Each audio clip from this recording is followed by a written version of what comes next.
Hi, everybody, and welcome to Chapter 11. We are going to close out the term by discussing effective programs for juveniles.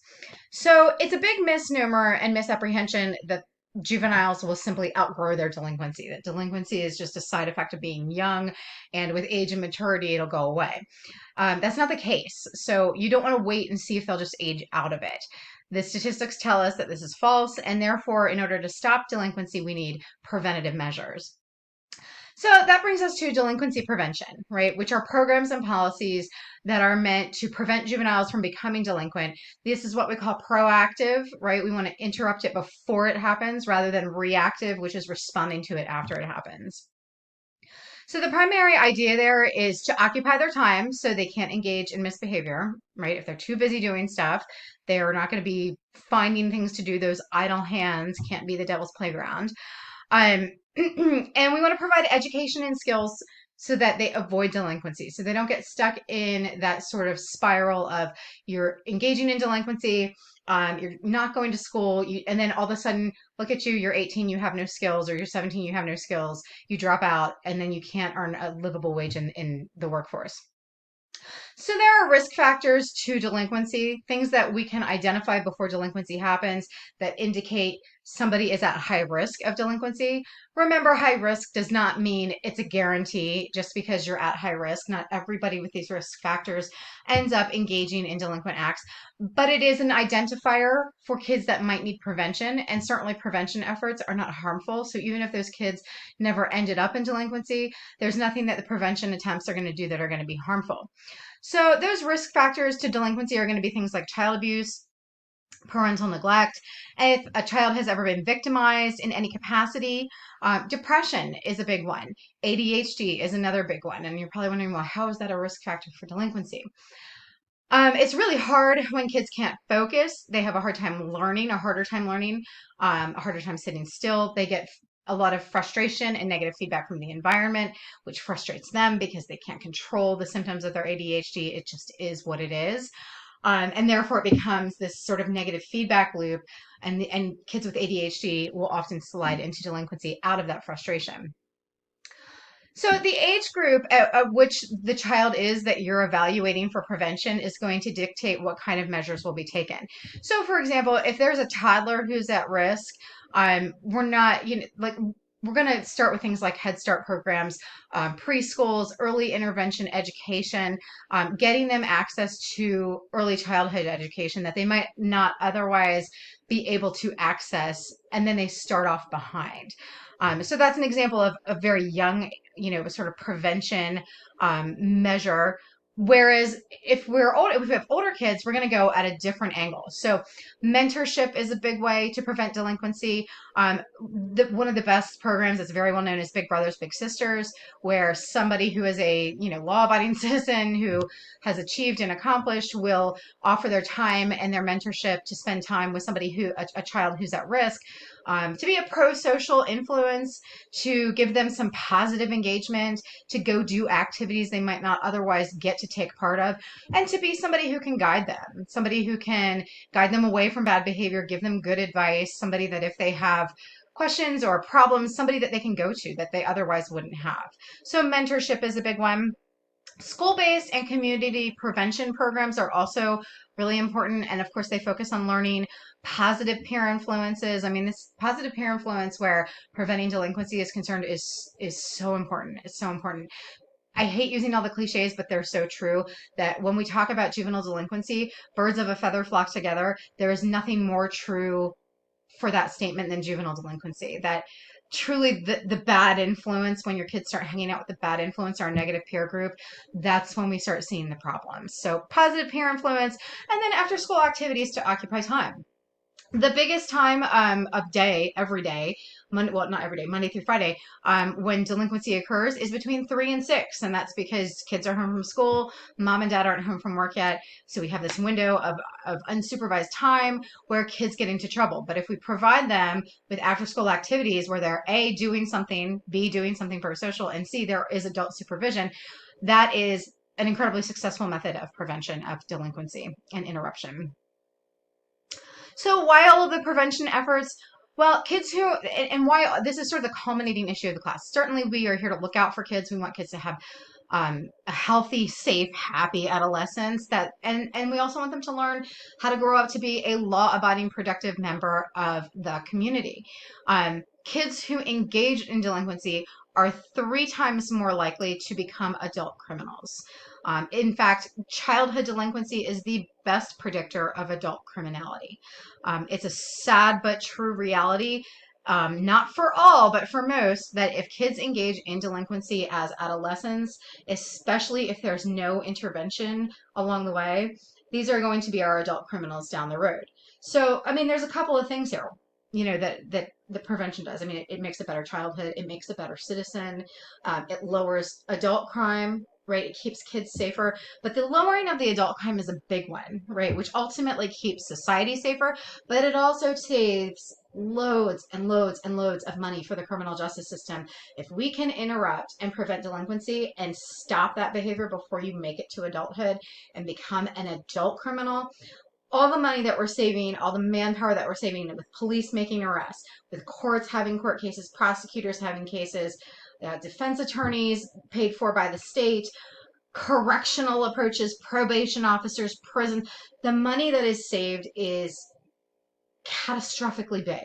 It's huge, right? And we just have a better society, right? People are safer, people feel safer, and we have more human capital. And what I mean by that is, if you're in prison, your human capital is being wasted, which means you can't contribute to the workforce, you can't contribute to your family, you can't contribute to the community.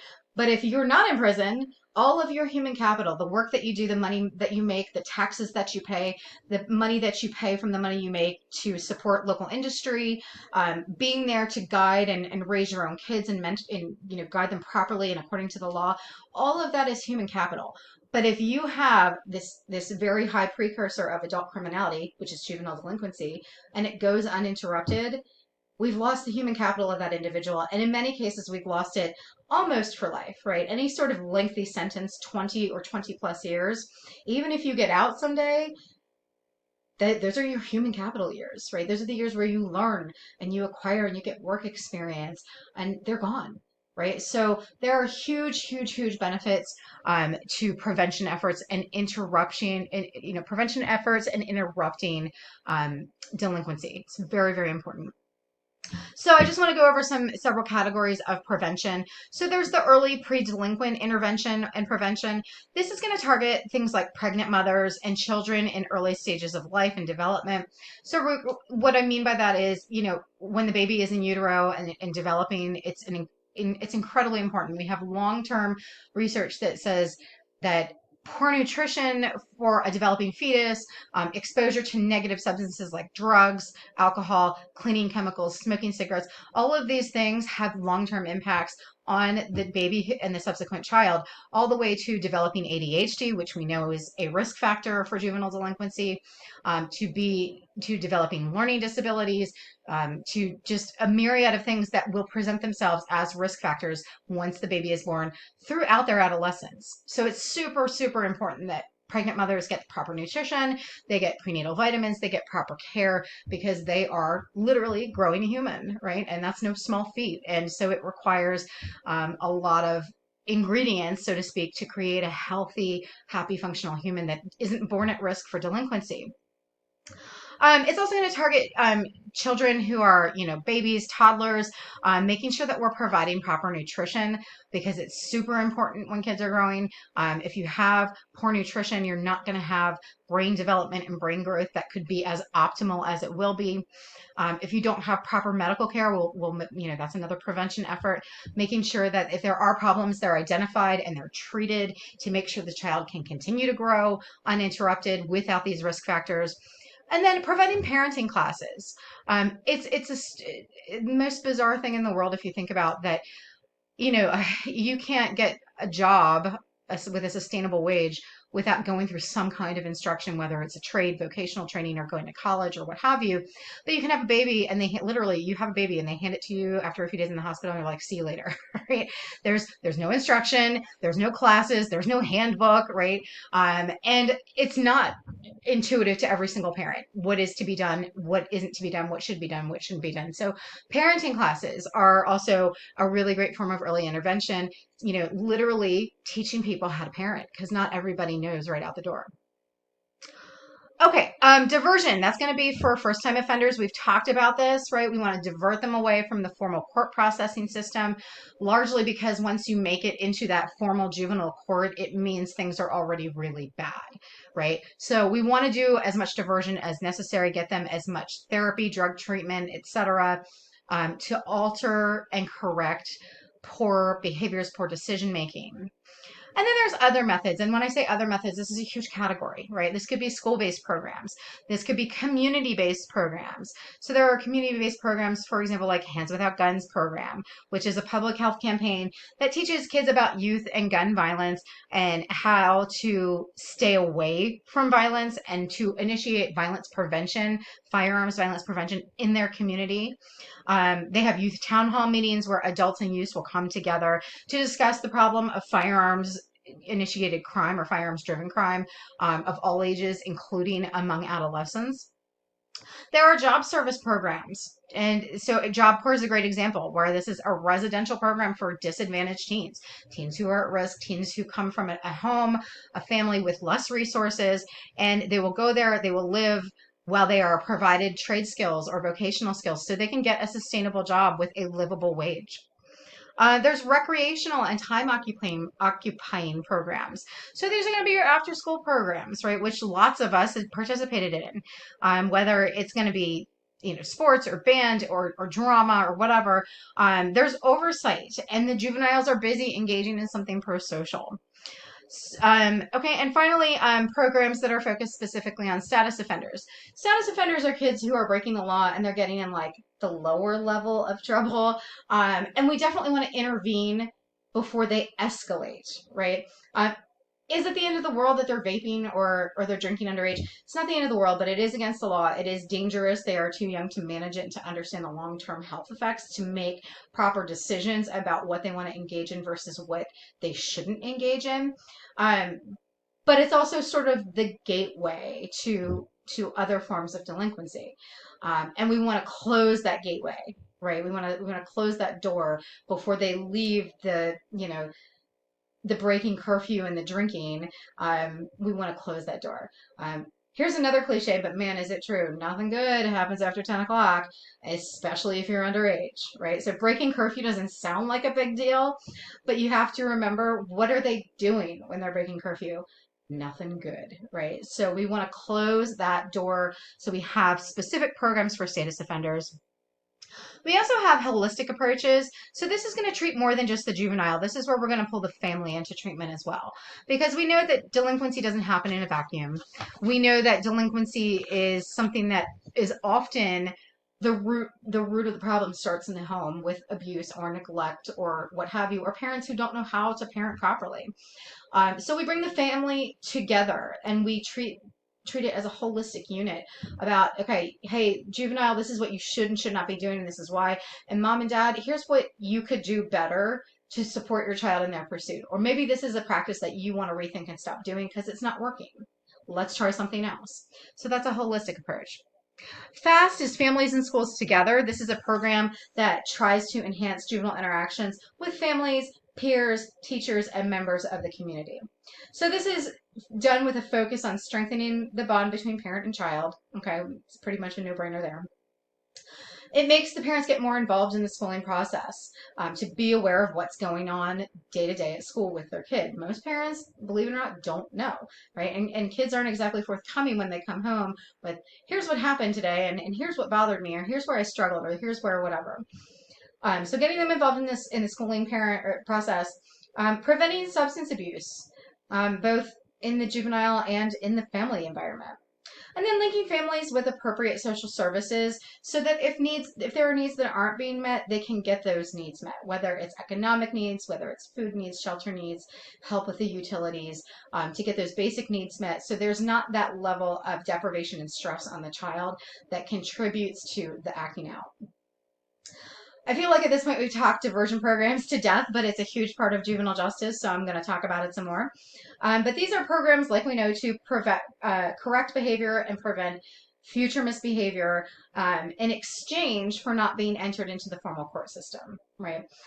As we know, this is not available to violent juvenile offenders, and we know that that means anybody with violent offenses, sexual offenses, offenses with weapons, drug-related offenses, or serious property damage. Typically, treatment programs have some form. If there's a lack of adherence to these programs, so we throw this out there. It's for their benefit. It's often in lieu of a greater sanction in the in the juvenile justice system, and it's in lieu of. But if you don't partake, if the juvenile doesn't partake, then it results in termination of diversion, and we know that the juvenile is then rerouted into court processing, which we want to avoid at all costs. But certainly, if the approaches of diversion are not working, it's what we have to do. There's mixed empirical support for diversion. So there's a lot of empirical data out there that says recidivism is lowered as a result of diversionary programs and policies and tactics. And there's some out there where it says, maybe not. In fact, maybe it has exactly the opposite effect, and that effect is called widening the net. And what that means is when you put a child under a microscope under increased care from adult supervision, things that they were doing anyway, that they were doing wrong anyway, you didn't know about it because you weren't there, but now there's extra supervision from, juvenile probation officers and state representatives and so forth. And they're more likely to catch it because they're just there watching more. And then what happens is the child gets ushered in even deeper to the juvenile justice system. So there are some people who argue against diversion, saying you're just widening the net. And these are behaviors that would have been there, that would have happened. You wouldn't have known about it. And nobody, no harm, no foul. But catching it and widening that net draws them deeper into the juvenile justice system in a formal way, taking them into the juvenile court, which is not good, doesn't have great outcomes, right? And it's what we avoid doing as much as we can. There's also something called teen courts, and this is the diversionary process away from juvenile court. And it's an interesting concept where all the court actors are literally teens, and they're teens who have usually been through the teen court process. So these are kids who have actually already gotten in trouble. They've made their way through this method of diversion, and they've made their way successfully through, and they are no longer offending. And so there will be teen courts where there's a teenager who plays the role of the prosecutor, a teenager who plays the role of the defense attorney, teenager who plays the role of the judge, and all the merits of the case are argued out. Right? It's overseen by adults, adult probation usually, or juvenile probation usually. But ultimately, it's first of all, it's got a lot of cost savings, and second of all, there's this element of community cohesion where kids are hearing from, the child in question is hearing from their peers, and not just their peers, but they're truly their peers who have also engaged in delinquency and have been from the start of the process of breaking the law in the system and on the other side. And the idea that it's a way for those juveniles to A, give back, and B, help to guide and mentor the people who are going through the process. And sometimes kids just relate better to kids. Now, it doesn't mean that there's no adults involved. They are. There's mixed reviews on the success of this, right? There are some teen courts that have had a lot of success with dropping recidivism rates, and some that haven't. So what works? What are the best programs that work overall?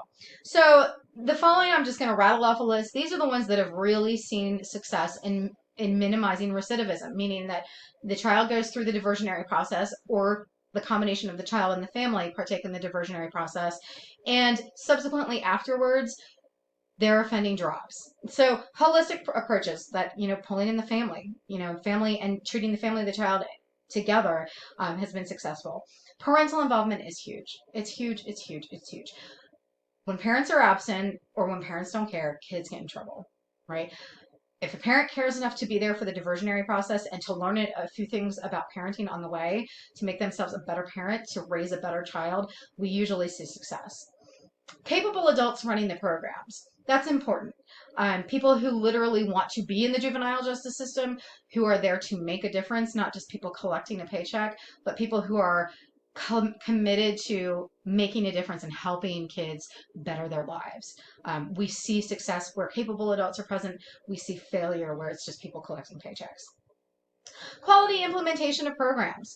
Policies and programs, not always the easiest thing to implement, can be very clunky and klutzy sometimes. And when it's executed poorly, it's not going to do its job, right? When it's implemented well, we see success. Youth as resources. So we get back to that peer mentorship, right? We've seen success with peer mentorship. Community service, service learning, work based training. We have seen a lot of success with all of this because, again, it gets back to those idle hands. That if we can give you something proactive and pro social and productive to do and give you a skill, not only are you too busy to get in trouble, but now you have a sense of self esteem, a sense of self worth because you're contributing and you're achieving. Long-term support and follow-up after juvenile probation ends, right? It's not as intense as juvenile probation, but checking in once in a while, seeing where everybody's at, seeing if any needs aren't being met, and connecting people with resources when they need it. But let's contrast this with what doesn't work. And what we have found, and this was unfortunately these were used very widely for a good 2 decades before we realized empirically they're failing terribly.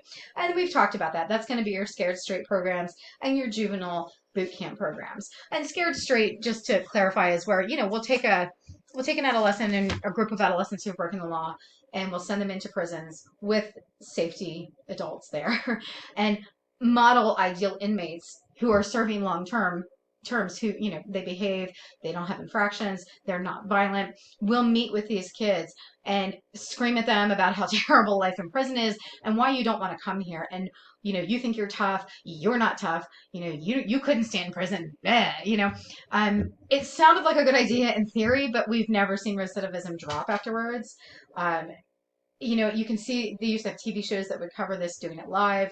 It was always kind of, you could kind of see the kids like, I have to be here, so I'm not going to say anything, but get out of my face, right? Like it didn't really have a growth experience for them. And we've talked about why boot camps were so unsuccessful and ultimately got out of hand and ended up, in some cases, getting violent and resulting in harm and death.